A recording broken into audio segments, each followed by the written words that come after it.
اس لیے میرے عزیزوں، اس دن کی بڑی فضیلت ہے اور اس دن کی بڑی اہمیت ہے کہ اس دن کے اندر اللہ رب العزت نے دین اسلام کی تکمیل فرمائی، دین اسلام کو مکمل فرمایا۔ اس لیے اس دن کا جو روزہ ہے اس کے بارے میں بھی رسول کریم صلی اللہ علیہ وسلم نے ارشاد فرمایا کہ جو اس دن روزہ رکھے گا، حق تعالی شانہ، مجھے امید ہے، حضور ارشاد فرما رہے ہیں کہ اس کے 1 سال سابقہ کے اور 1 سال آئندہ کے گناہوں کو حق تعالی شانہ معاف فرما دیں گے۔ یعنی 1 سال کے گناہ معاف نہیں ہو رہے، 2 سال کے گناہ معاف ہو رہے ہیں۔ ایک وہ سال جو گزشتہ گزر گیا اور ایک وہ سال جو آئندہ آئے گا،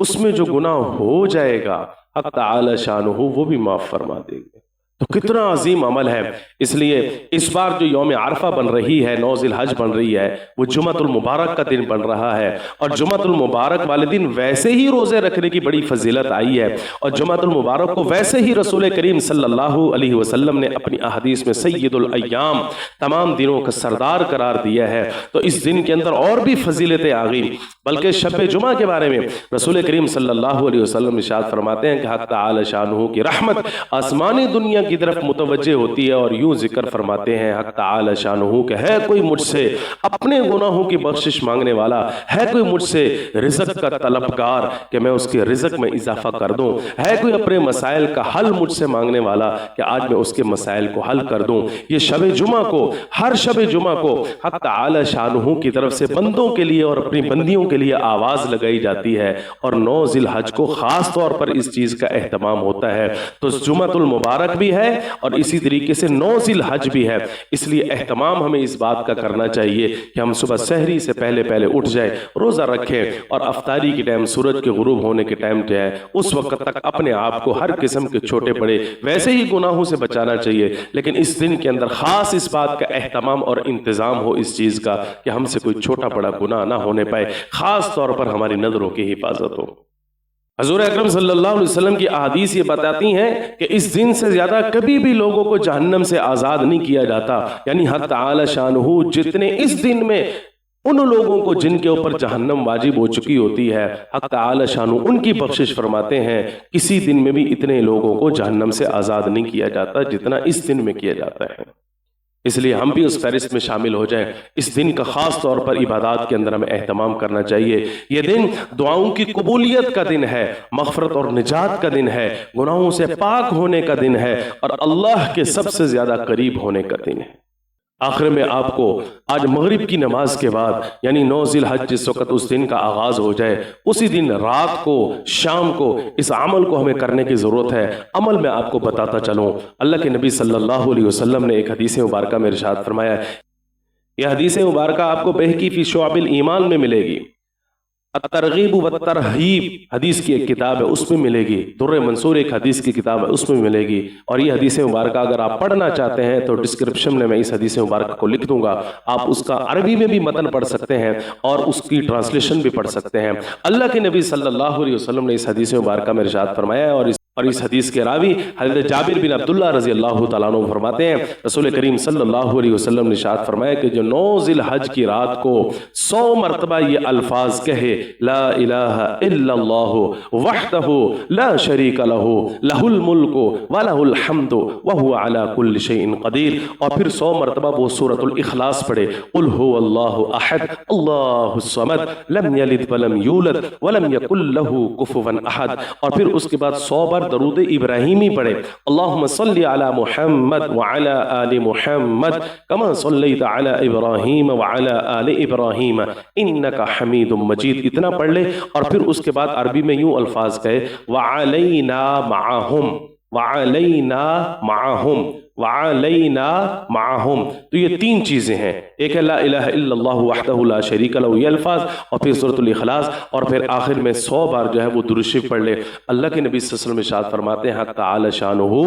اس بندے کے بارے میں فرشتوں کے سامنے آسمانی دنیا پر فخر کر رہے ہوتے ہیں، اور حق تعالی شانہ فرشتوں سے پوچھتے ہیں کہ میرے اس بندے نے میری تسبیح بیان کی، تحلیل بیان کی، تکبیر بیان کی، تعظیم بیان کی، تعریف و ثنا بیان کی، اور میرے پیارے رسول حضرت محمد رسول اللہ صلی اللہ علیہ وسلم پر درود شریف بھی پڑھا، فرشتوں گواہ بن جاؤ، میں نے اس کی بھی بخشش فرما دی، اور جس کے حق میں یہ سفارش کرے گا میں اس کی بھی بخشش کر دوں گا، حتیٰ کہ اگر یہ میدان عرفات میں موجود حاجیوں کی بھی سفارش کرے گا اللہ تعالیٰ شاہ فرماتے ہیں میں اس کی بھی بخشش فرما دوں گا۔